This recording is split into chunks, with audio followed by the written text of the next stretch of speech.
Righty, Roo folks. What is going on a wonderful Monday evening on a holiday week, guys? So hopefully a lot of you have a shortened week. I know I will be having one. Um, and it's always good to have the good spirit around these times. So um, first of all, let's start by saying thank you everybody for watching. We already got people watching in the house, of course. Mr. Travis Latchner, how are you doing, my buddy? Bernard Orozco, how are you doing, sir? Mr. Nick Lozano's in the house. Jacob, Enrique, the Vipers are here, baby. They are ready to kill it. Audi in the house. Now, I got to apologize, guys. I was ready to use the OBS tonight. I just did not have enough time to set up the NDI. I wanted to so bad. Um, really did, guys, because I wanted to fucking just kill it with. Oh, Jairus, what is up, brother? Um, I wanted to kill it with the emotes tonight. We'll have to wait one more night though. Sorry guys. Do apologize. That's okay. We're here. We're gonna have a conversation. We're gonna chill on it. So first of all, and you see the comments are already flowing in very quickly. Let's get all the particular information out of the way, guys. So if you're watching this for the first time, thank you so much. We are streaming live across multiple platforms. You can check us out on our Twitch channel. You can see it down there at the bottom.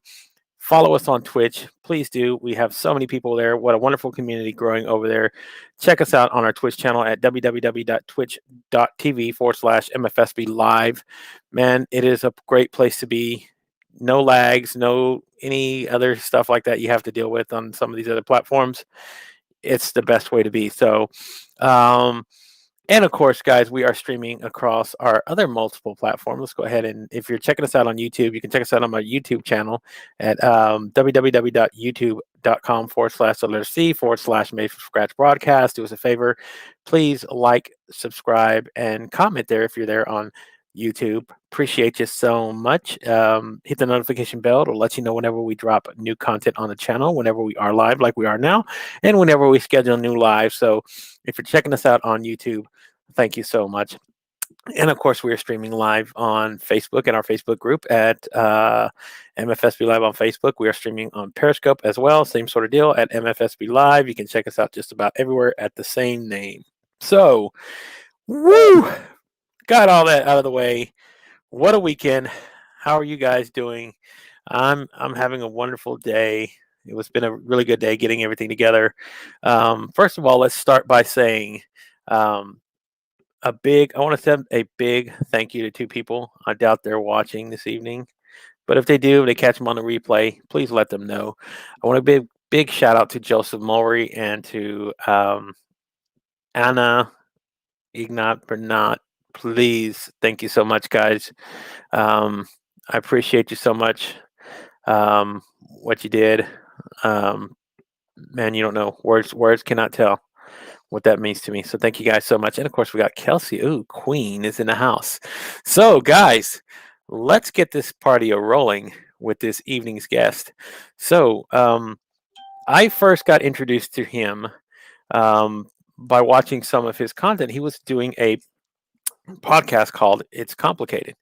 Um, and, it was really kind of edgy stuff as opposed to what you see on a lot of other platforms, and you see content that he's putting out there. He was talking about racism. I mean, he's done um, really hard hitting stuff, and of course, he does have his, he likes to have fun as well. So there's always that part of it as well. But um, I would see him running around, and of course, Adam Posner. If you know who Adam Posner is, he's always talking about Jake here. So that is the guest for the evening, guys.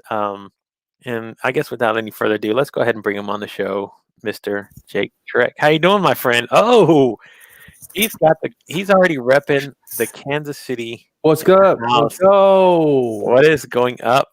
So, one of the things that I kind of started following apart on your journey was a couple months ago. You started posting a lot of really deep content, especially like after the George Floyd stuff. I mean, you were really, I mean, stuff that I was like, I like what he's doing because again, it was against the grain of what most people were putting out there. Yeah. Um, so at that point, I knew, okay, He's not afraid to put himself out there. He's not afraid to do different things. And we're going to switch this up so I can be me and you can be you. But but one of the cool things, like I said, was the fact that you had been creating content, and then all of a sudden some bad news hit. And I remember when it happened because I was like, holy shit, this is not a good thing. And it happened in the middle of a fucking pandemic. Yeah. You got fired from your place of employment. I know we're going to start there, but let's just go ahead and hit hard and get it out of the way. You got fired from your employer for posting social media. I mean, there's no other way around it. Yeah, right? yeah. That's exactly what happened, man. And what was the whole emphasis behind that, and what was the kind of like the reasoning that they told you, hey, listen, we need to talk to you? Was there any kind of like pre-warning? Was there anything to say, hey, you guys need to stop? It's you would think so, right? You would think that there would be something that would lead up to that.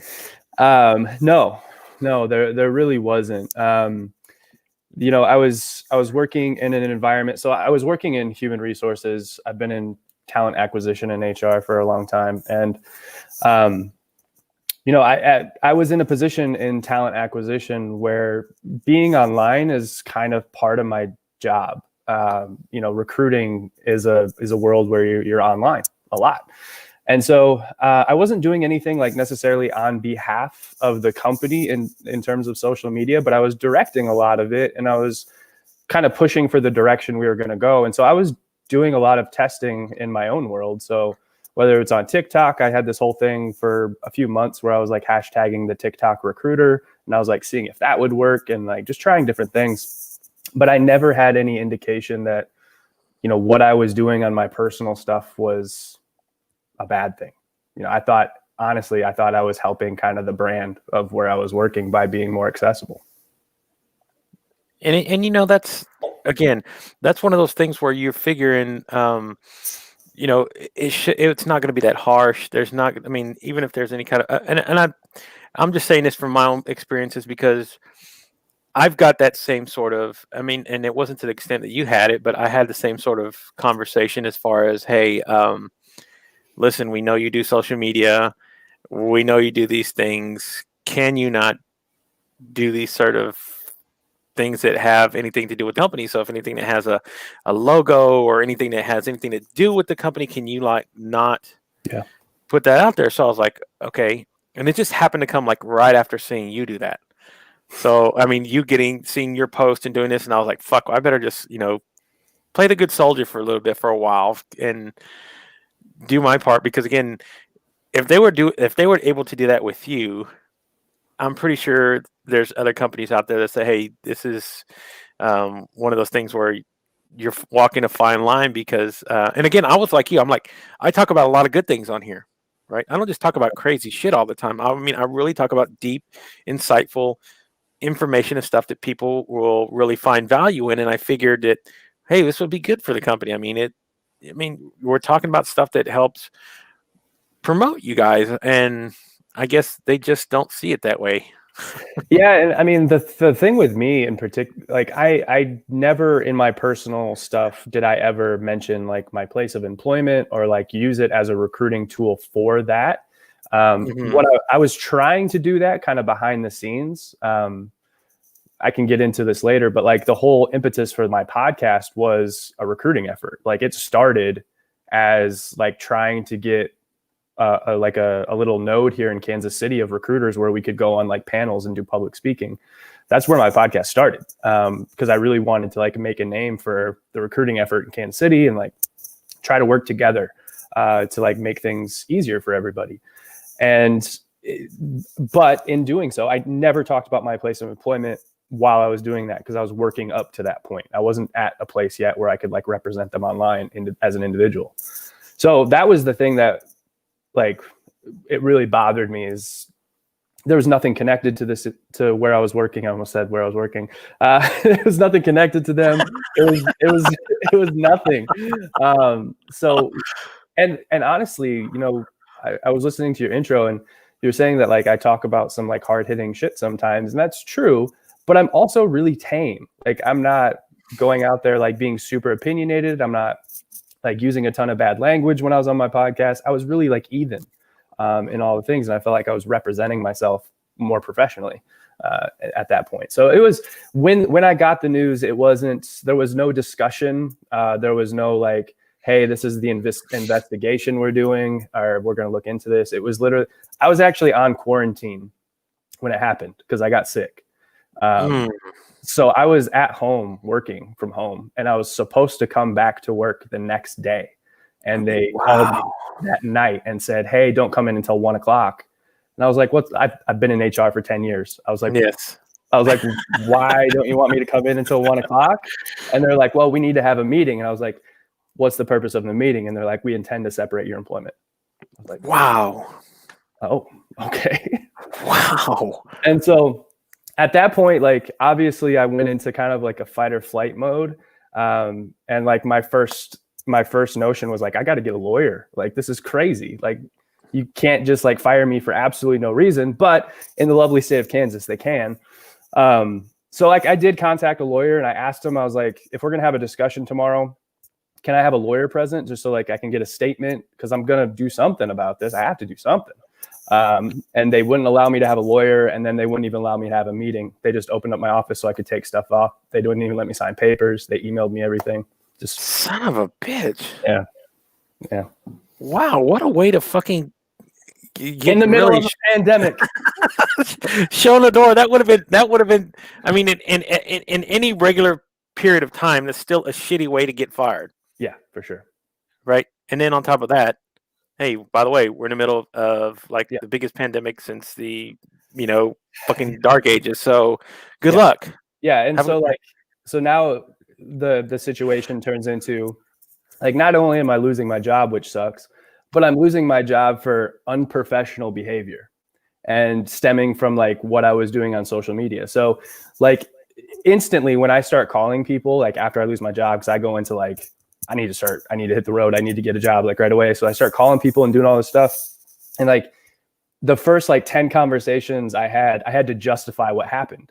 Because when you hear that somebody gets fired for unprofessional behavior for things that they've been posting online, the stigma something immediately pops into your head. Like he let the N-word fly. He said KKK, something happened.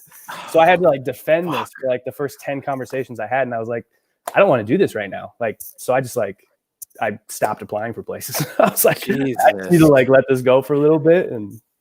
Man. And I mean, there's always, that's rough to think about because you're in a situation you never planned on being in, which is one of the worst things. Right. And then on top of that, you're like, I just got over being sick, right? Like, fuck, that's like the double whammy. It's like, hey, by the way, you had COVID. Oh yeah, by the way, you're not going to have a job when you come back. And oh yeah, we're not going to give you shit anyway to send you out the door. You're just leaving. Yeah. And then you have to go explain to any new people that you're going to talk to, first of all, why. Yep. And then if anybody else is probably going to ask you, hey, have you ever had COVID too? Yeah. They just gave you 2 strikes and said, have a good ride, my friend. Exactly. Yeah, it was a really crappy situation. But I will say, because of the way they fired me and because of the state that I'm in, I immediately got denied any unemployment benefits as well. So I had to so I'm not getting any money from, unemployment or anything like that, or I can't get any PUA assistance or anything like that because I don't qualify for it because of the way I got terminated. But just today, or just on Friday, I won an appeal because the judge said that the reason that I got fired had nothing to do with my performance or the job or anything like that. So they got to back all that unemployment. Yes. Silver linings, Adam. If you're watching Adam Posner somewhere, somebody say pod 3 times, please. Let him know. That's awesome, bro. I love that. That's always, I mean, I think there's also something else in there that came out of it because you had already started working towards doing video production and doing that sort of work as something that you were going to start as a side project, it all of a sudden became The your front project. burner. Yeah, it became the main thing to do. So, walk us a little bit about that as well, about how you got into wanting to do that, because again, there's different paths to want to start getting into doing high-end video or doing video production, getting into the whole editing thing. And it's for those who don't know, it is a hard thing to jump into if you've never either had the experience or if you don't have the passion to go learn everything there is, because there is a lot of work into putting those things together. So walk me a little bit about that as well, because I've seen some of the quality of your work, and you've been posting a lot of that stuff lately on LinkedIn. Yeah. And it is very high quality stuff. So walk us a little bit about the process of how you started doing that as well, and what kind of intentions or sort of game plan are you trying to put this together and make this make it the job, make it whatever it is you're about to follow.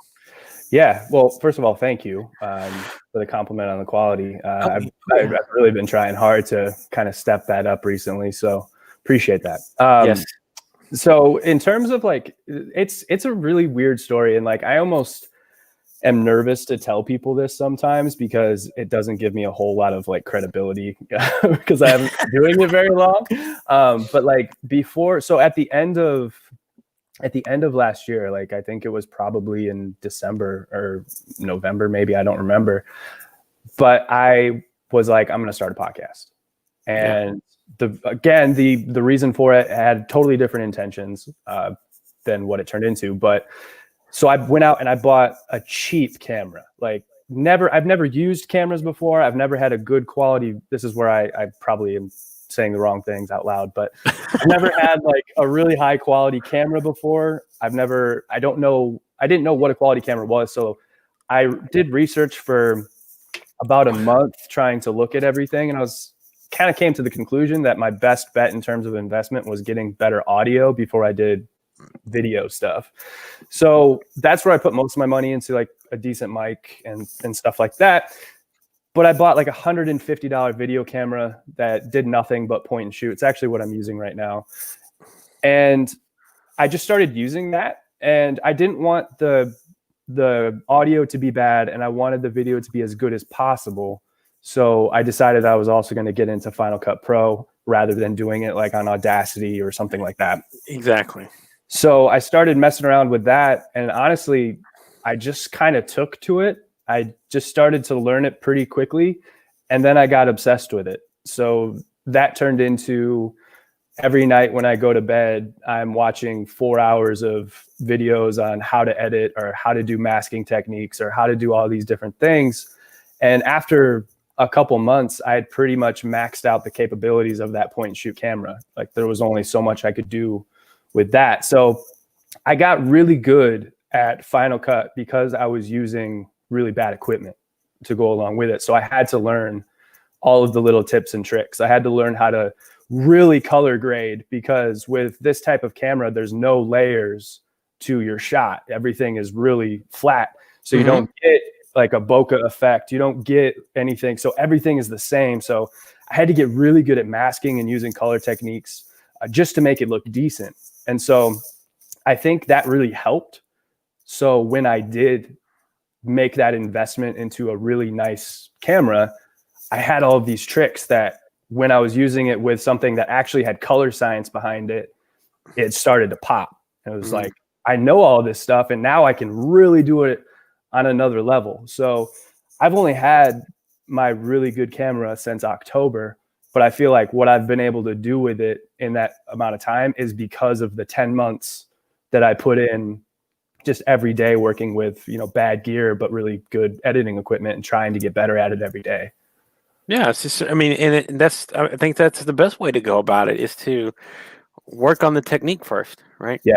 I mean, Yeah. what's the point of having really high-end quality products if you don't know how to actually use them? I mean, that's the whole thing about it. It's taking those progressions and saying, hey, okay, I'm getting better at this now. Let's go to the next thing. Let's switch our cameras up. Let's switch filters. Let's switch things that we can actually, that will actually make a difference. I mean, because again, like you said, audio is pretty important. Some of those audio mics that they use are pretty freaking expensive, right? For those who don't know, it is not a cheap end game to put together and say, "Hey, I'm gonna just go get I'll just get a Rode mic. It's pretty easy. Just put it on top of there. It's nice. It'll only cost me $500-600. Right. I mean, it's like, dude, some of them go up even higher than that. Yeah, and that's the microphone thing was like, it was almost like paralysis by analysis when I really started looking at it, because there are so many levels to what you can get into. You can get a pretty good quality mic for like $60, depending on what you're going to use it for. Yeah. But on the same page, like if you're shopping on Amazon, like right below it, there's a $4,000 mic, and you're like, what's the difference? Like, so it's just, I really had to like read, and I reached out to a lot of people, honestly, on LinkedIn, and asked a lot of questions about what people were using, and that kind of helped. Yeah, I mean, and I'm going to tell you, that's you did the right thing. That's how you actually have to put that. Oh my God, Nick, you just need a Toyota Corolla, I guess. Thanks, bud. That was great. No, but it does take a little bit of research to figure out exactly what kind of direction you want to go to, and of course, it's all based on what the objective is as well. I mean, if that's what you're shooting for, is high end quality production, video production, where you're going to do a lot of editing, you're going to do a lot of even for like filming movie, doing all kinds of stuff like that. It's a different sec than using something you would use for live streaming. There's a different way to look into it, because in live streaming, there's certain things that you can use well, where you don't have to spend hundreds of thousands of dollars to put something together, because same thing, it can get expensive if you don't know what you're doing and what you're buying, Yeah, because if you can end up buying the wrong things, that maybe it's not compatible with your software or whatever it is. And now you're buying plugins and you're buying adapters, and that stuff isn't cheap. It's like some of that stuff, depending on what brand you go with, it's very much like Apple. Like you'll get the one thing, in order for it to work well, you got to get the other thing. And then it's something else you got to get. So yeah, it does take some research to make sure you're going the right direction. And again, like I said, it's what is the purpose that you're trying to do? So if it's trying to end where you're creating high-end, even high-end quality audio. So if you're just concentrating on doing podcasts, your approach is going to be different. Yeah. Than if you were doing live streaming, because then you have to take into account everything else that you're doing. Whereas in podcasting, it is, hey, I want to make sure I got high-end quality audio. I want to be able to pull it in using the right softwares to edit, the whole 9 yards. So it takes quite a bit. So let me ask you this. Have you had any sort of offers yet, or have you had anybody reach out to you that has said, hey, I've seen some of this stuff, I'm curious, just asking, or putting fillers out there to see what it is that you're doing, and how they can possibly use you to help, I don't know, create a brand, create awareness for them? Has anybody reached out to you about that? Yeah, for sure. I've been working. It's been slow going. It's been sporadic. The goal obviously at this point is to try to find some consistency with clients, and try to like work with people on a regular basis. And I haven't gotten there yet, but I have been able to, stitch together some different jobs over the weeks. Most of the stuff that I have had any consistency with has been editing. So whether that be for a podcast, or somebody wants to make a highlight reel or something like that, or there was one guy, I don't know if he's on here. He just wanted to show a new process for their warehouse. So he just sent me some like cell phone footage and a voiceover, and I edited it together and made it look nice, and like put that for him. So I've been doing those kinds of projects. And then just recently I did my first, I would say, more significant project, where I went into a company and did a full day of shooting. I did headshots, I did product shots, I did video, and it was for their new website redesign. So creating like a fall page for their website, creating everything from start to finish in terms of content. So, and that was off of LinkedIn. Wow. Well, hey, you know what? There are certain things that do come. There's good things that do come out of LinkedIn, guys. You know, All of the money that I've made since I've gotten terminated has been from social media. well, there you go.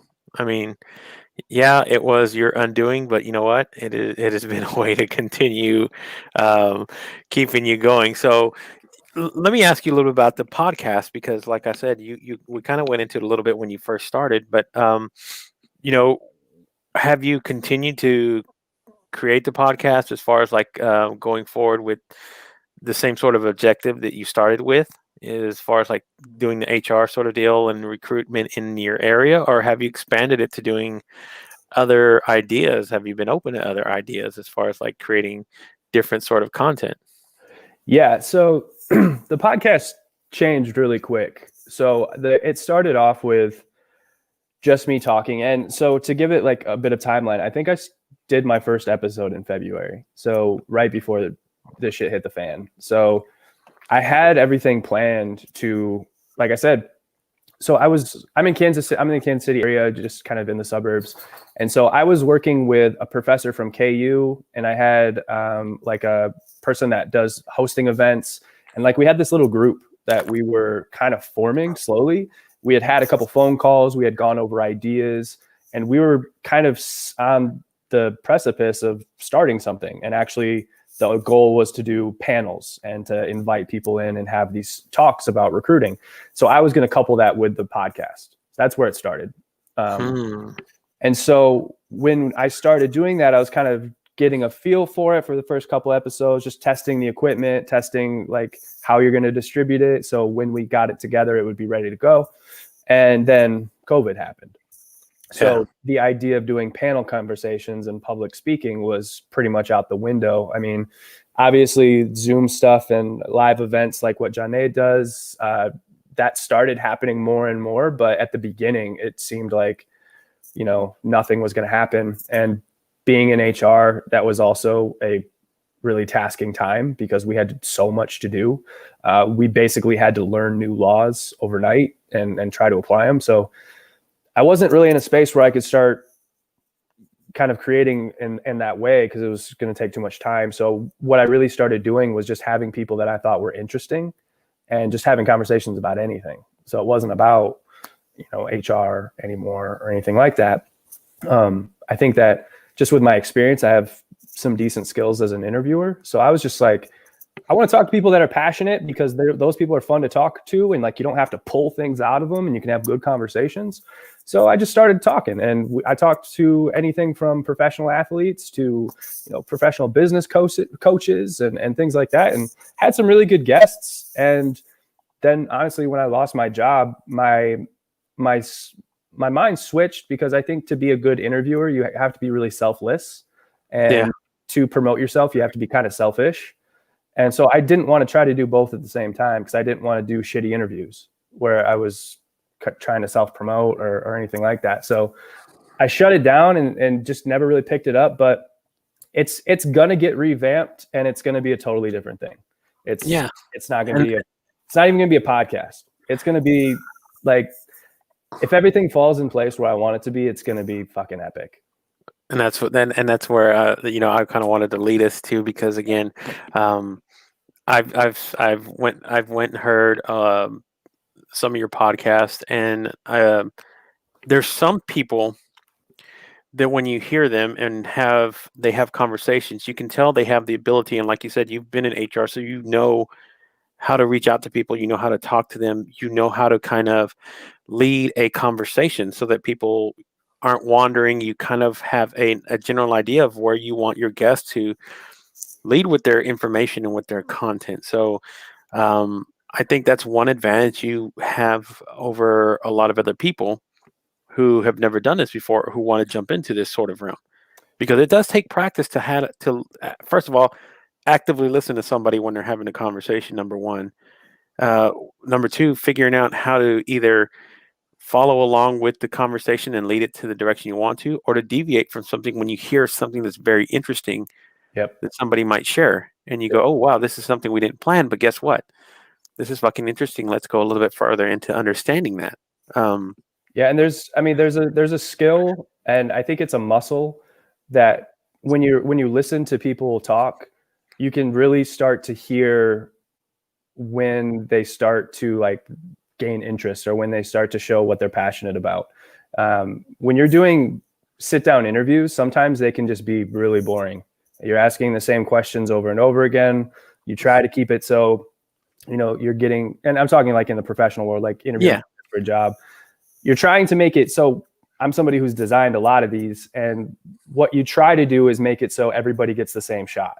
So you're kind of giving the same environment, same types of questions, so people have a fair shake to give their point of view, and you're able to actually make a decision one way or the other. Whereas if you just go off the rails with one person and they're awesome, you have no idea what the other person would have been if you would have done the same thing. So those can get kind of boring. So you get really good at like seeing somebody light up or seeing somebody like really dig into an answer, and you start to hear that as an interviewer. And then you can start to, like what you were saying, kind of like deviate and be like, okay, this person's really into this. Let's see where this goes. And let's see if that's going to be a benefit to the company. Because ultimately, that's what you're hiring. You're trying to hire a value add. If you're trying to fill a position, you're interviewing wrong. You should be trying to fill a need. So whatever that need is, you need to find it in somebody. And so if somebody presents to you that, they have something that maybe you weren't expecting, you should still really dig into that, because maybe it's not this job, but it's the next one. And so if you get really good at that, I think that as an interviewer and just kind of conversationalist, you start to learn people and you start to understand like where you can take things and how you can push it and how you can't.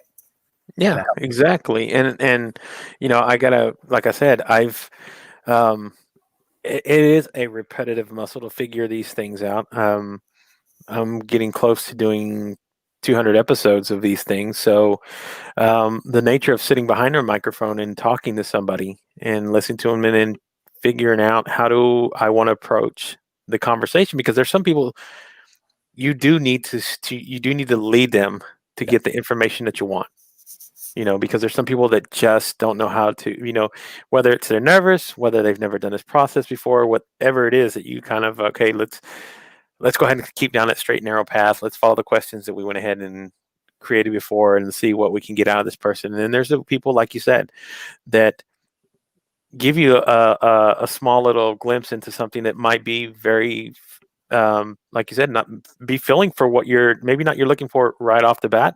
Yeah. But like you said, maybe you're filling for a different position and you feel like this person could be a good fit for that. Yeah. You go, wow, you came in for this, but we got something different that we think you might be able to, more accustomed to what your skill level is or how you communicate or how you kind of direct with people. So that's why I say have any sort of conversations and getting information out of people is a very learned skill. Yep. And like you said, you've done enough of these to figure that out, because I got to tell you, Nick is asking, what are you drinking?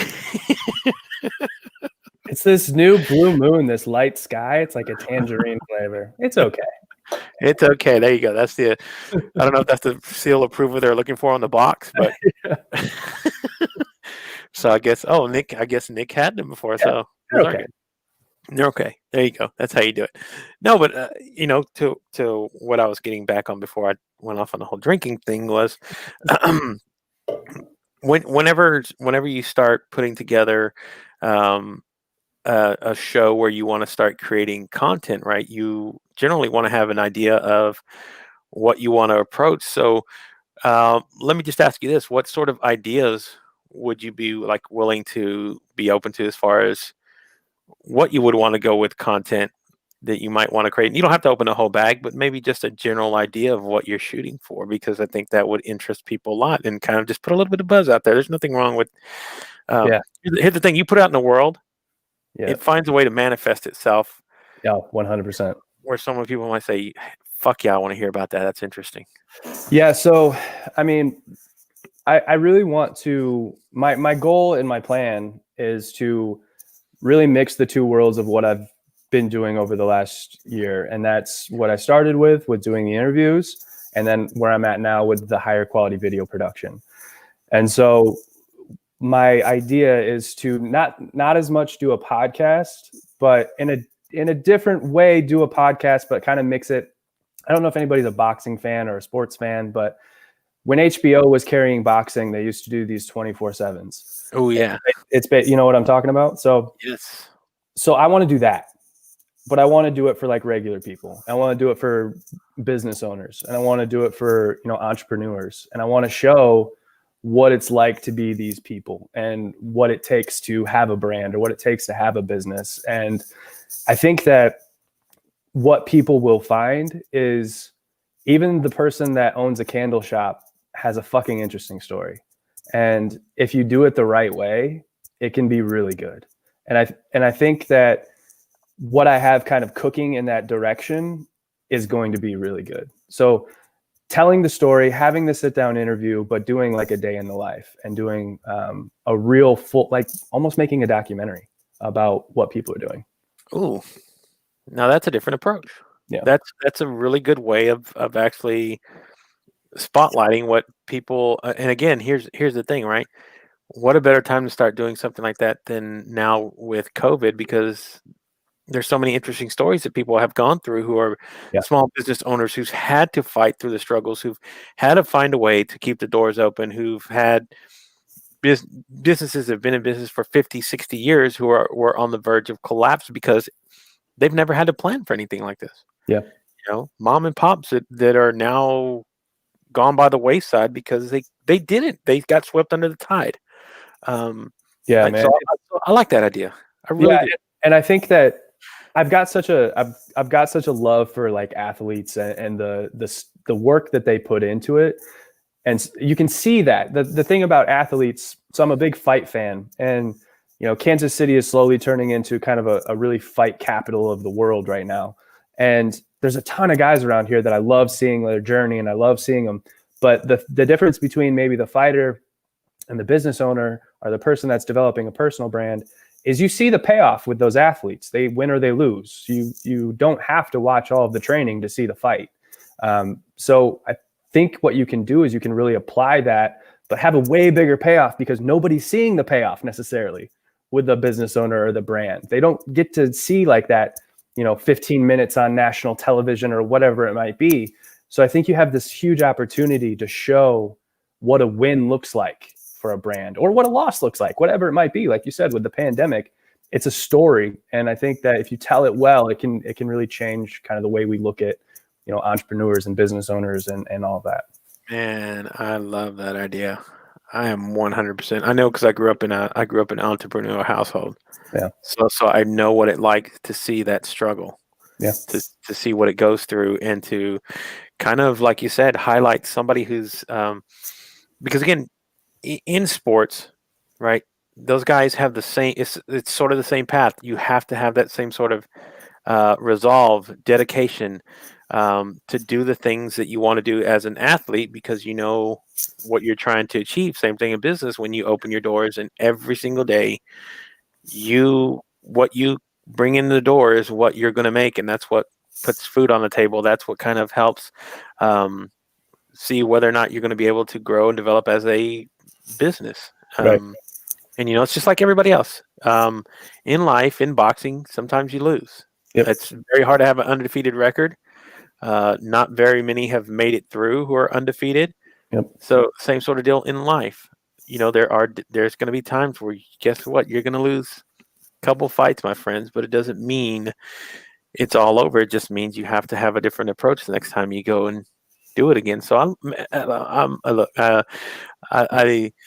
that idea kind of blows me away, and I love the fact that it's a one of those things that you can focus on real people.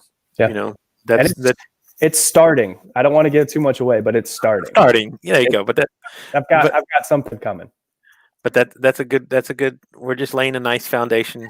We'll see what happens. That's all we can do at this point. But I love the fact that that's something that you're at least putting out there into the world because I think it's a great thing. And again, you've going through with your experiences and figuring out what it's been like to say all of a sudden you lost the thing that's kept you afloat for years, the things that you've been doing for, I don't know, how long were you at your job before they let you go? I mean, how many? I was only at that job for a little over a year. Okay. But So I was before that I was at Amazon. okay. So but still, I mean, to put it in another thing, people who've been at their jobs maybe for 10 years, but all of a sudden because of this Yeah. whole pandemic, lost everything that they've put their time, their effort, and 10 years worth of work into creating either a name for themselves or inside of a company growing and developing themselves to elevate into new positions, and all of a sudden it's all gone and you're back at square one. Yeah, um, I feel like those are the people that I feel for the most, even, and this isn't to like diminish their efforts of being at a place for that long of time, but I'm somebody who I've never been great as a professional.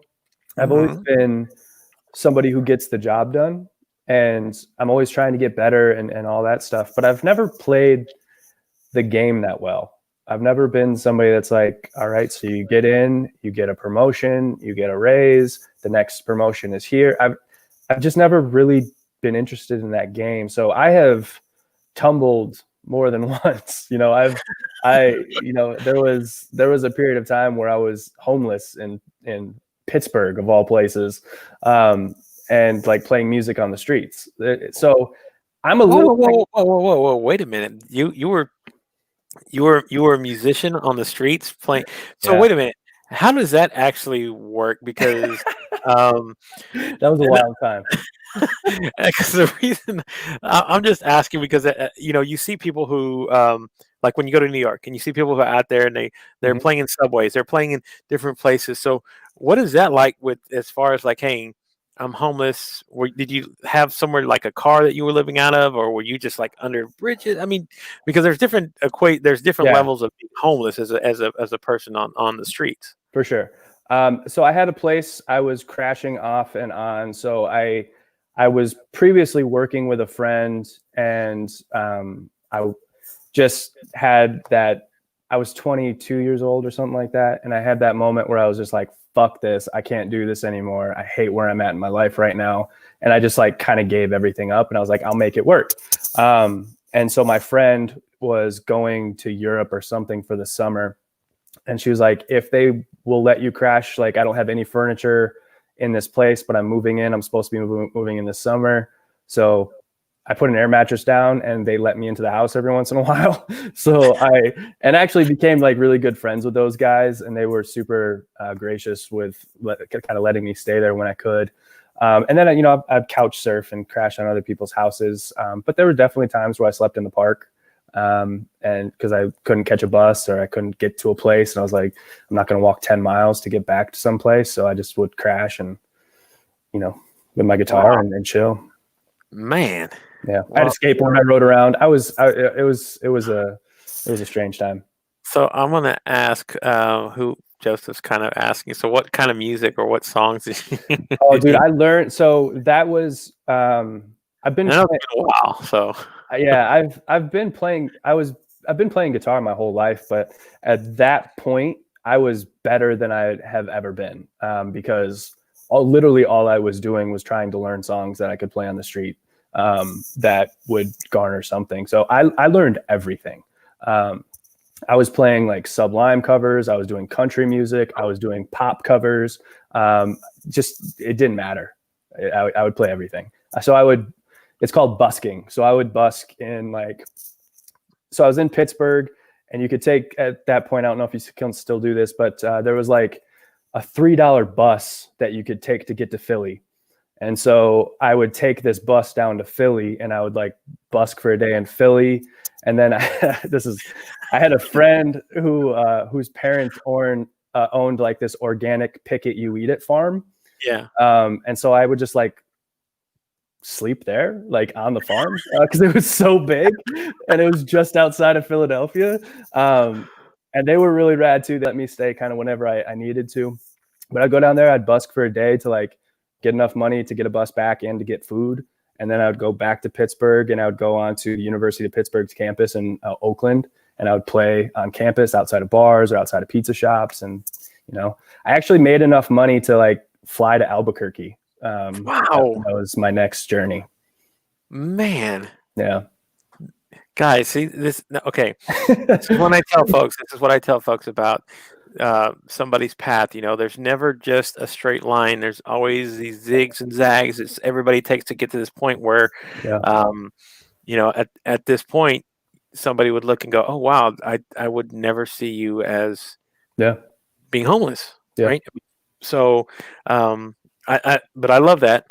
That speaks to a lot to number one, your character, which is still resilient Yeah. from back then to even now. That says a lot. So that's something that you've kind of built and carried with you. And I have to say that's I think that's going to carry you a very long way in life, whether you know it or not. And this is why I tell people about transferable skills.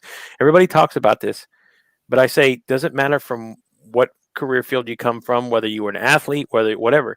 When you build a certain set of core sort of skills that you keep with you, you learn to use them and to kind of readjust them to get you even further or learn more about about yourself when in whatever career field you step to. So Yeah. if it is you being resilient, if it is you being tenacious, if it is you being a quick learner or stepping um, even having leadership skills. Doesn't Yeah. matter if at one point you could have been homeless. If you have these skills that are already ingrained inside of you, you're still able to transfer them. So that's what I said. I think it will get you very far as what where you come now. So um, this is okay. So everybody's asking, and yes, I'm going to get to it, guys. Oh Um, God. Here's the thing. Every guest that I've had on the show, and I've narrowed it down. I had a few that I hadn't. I've narrowed it down to one person again. So I'm going to say it, Matt Gagnon. When I get the opportunity to get you on the show, I will ask you this question. So here it goes. Okay. When the book is said and done on Jake Shirk, um, what kind of legacy do you want to leave behind, and what do you want to be remembered for? Shit, man, it's a big question. It is a big question, but I tell people there's no right or wrong answer. It's just about perspective in life. That's Yeah, all. I think, this is going to sound like, this might sound stupid to some people because so many people have that like success is the only option mentality. But I want to be as known as somebody who just like was willing to try. When things went to shit and when things got hard, I wasn't afraid to go a completely different direction and put it all out there and, dive deep and put myself into it. Whether that's what I'm doing right now or, whether the world turns another direction in 6 months, I don't want to be the person that was on the sideline and like waited for the opportunity that was safe. I want to be known as somebody that, tried to do it. Man, I love that. And like I said, I've had a different array of questions, answers that come from that question, but it is again, it is about perspective. And I've told people again, everybody who's probably watched, say, no, I'm going to say it again. I've asked somebody who's 16 years old, and I've asked somebody who's 70. Yeah. They're on different ends of the spectrums of how that question comes out, and the answers that you get. So it is something that where I want to kind of learn about these people's sort of answers, because here's what I'm doing. Here within the next probably next couple of weeks, I'm going to start putting together a whole video collection of all of everybody's answers to this question, because there's different perspectives of how people have approached their own, looking at their own mortality, Mm. and how some people handle it and how some people respond to it, because again, it is different for each individual. Yeah. So this is why it's one of those things that focus. And yes, it's very deep, but there's also a poignant reason behind why I ask it. So it does mean a lot, because I get a lot of it out of it myself.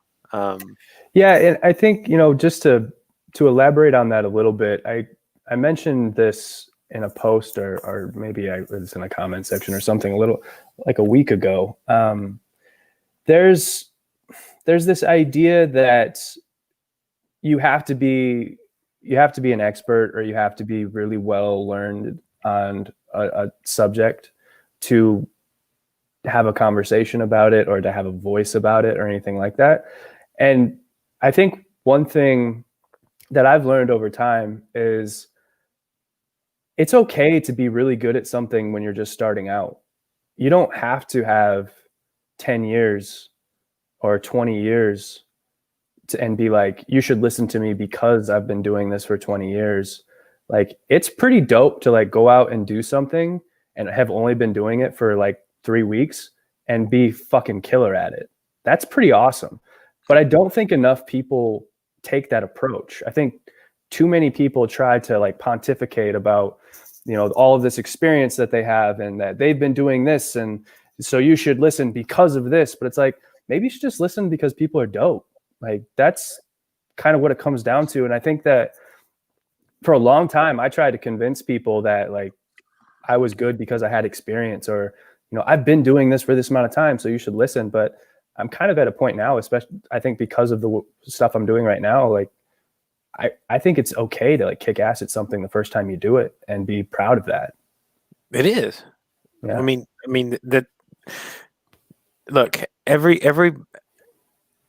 person has their own individual level of success that they have, because I don't think you can equate success to just one thing.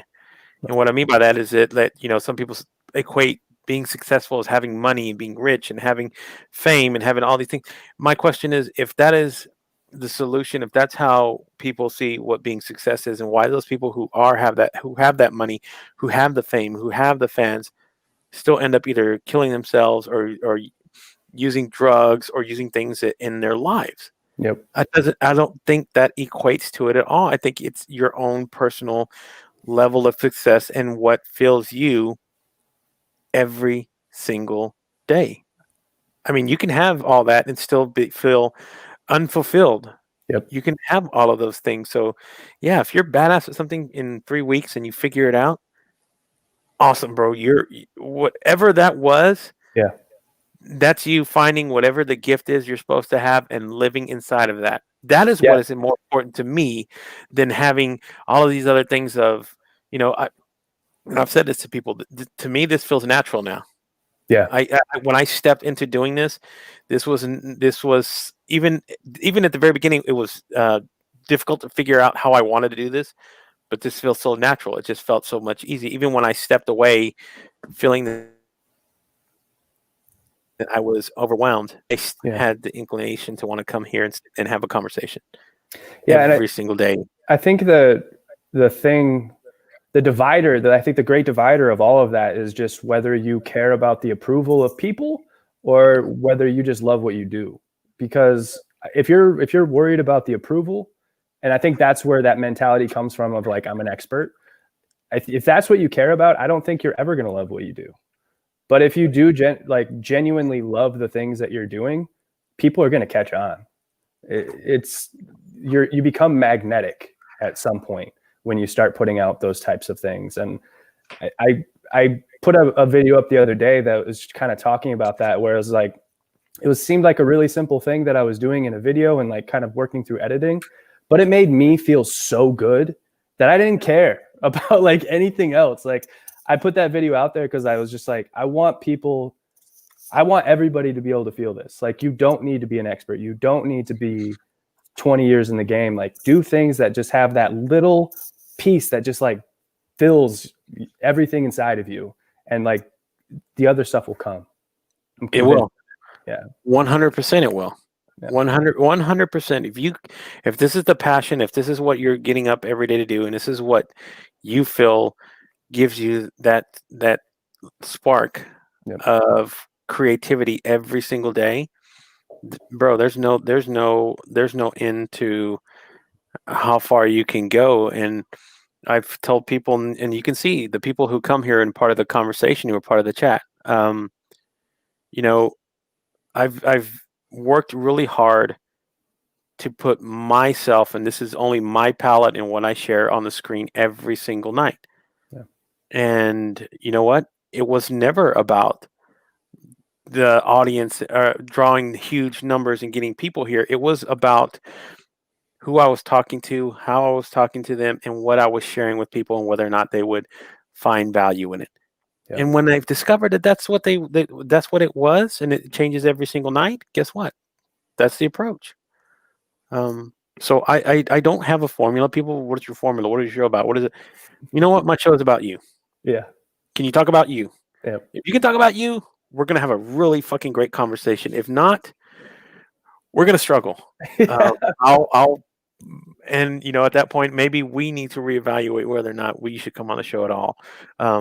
Bro, and people that are, I hope that there are people that listen to this that are currently doing LinkedIn lives and currently doing live shows, and they come up with these like topics to talk about, and they go over like a singular topic with people that obviously have no interest in the topic.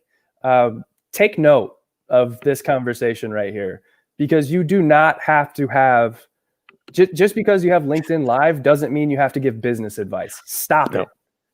Those are horrible. You need to stop filling my feed with people that are like experts in their field telling me how to be in a field that I don't give a shit about.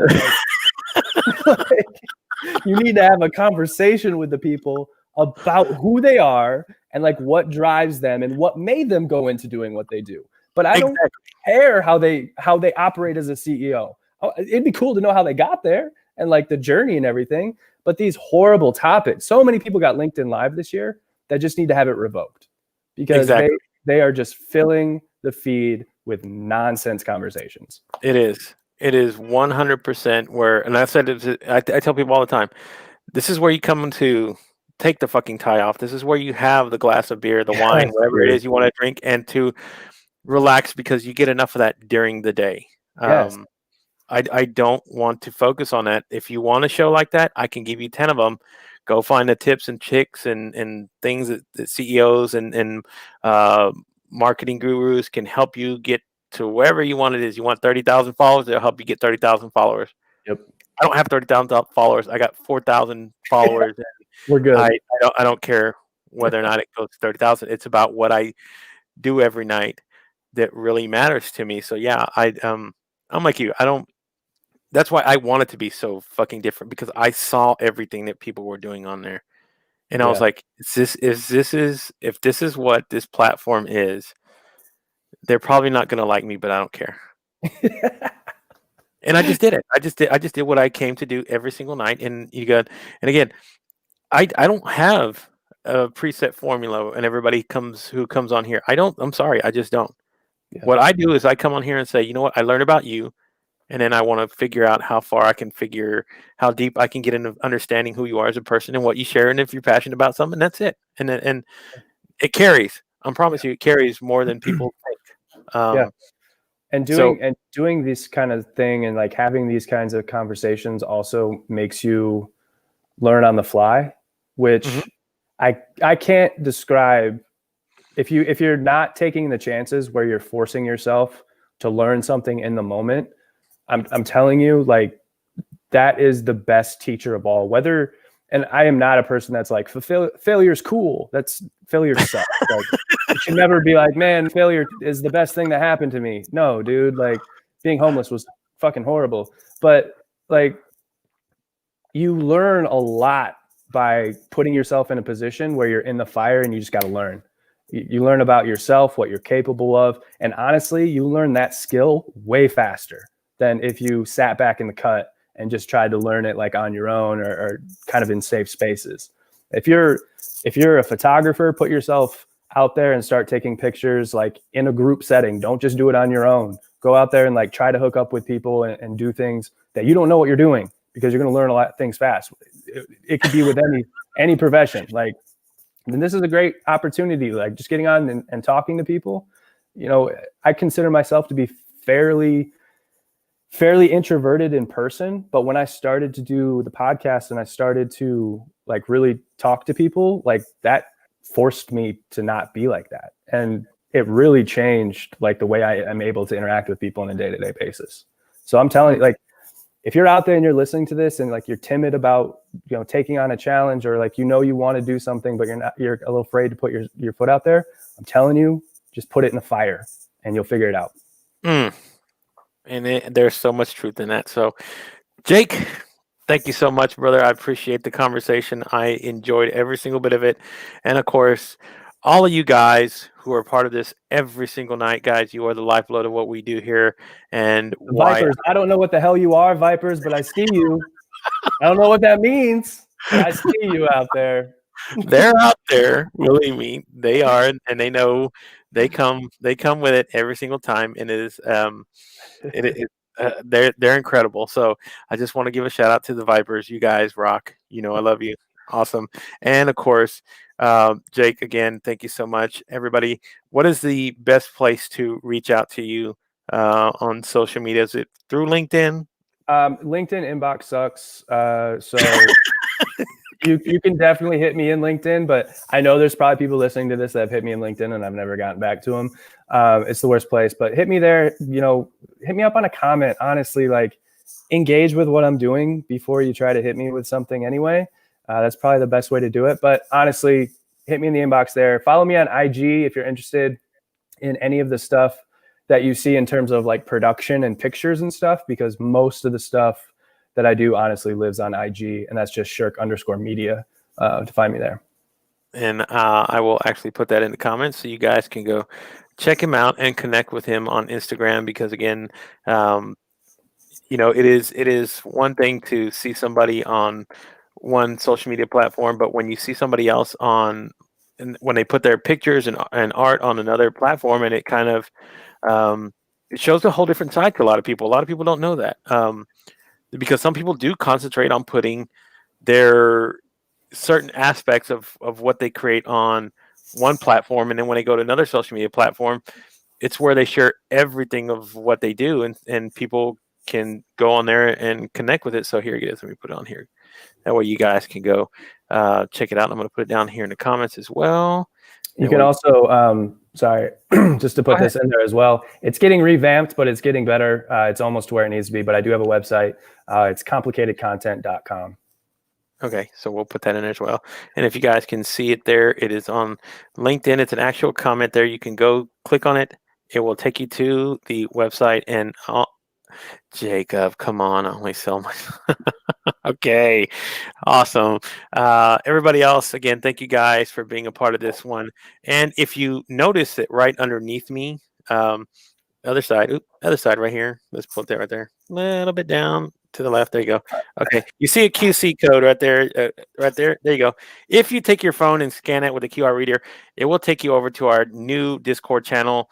You can go there and connect if you want to have and continue this conversations, or any of the people that are in the chat want to go there and kind of just talk and get to know each other better.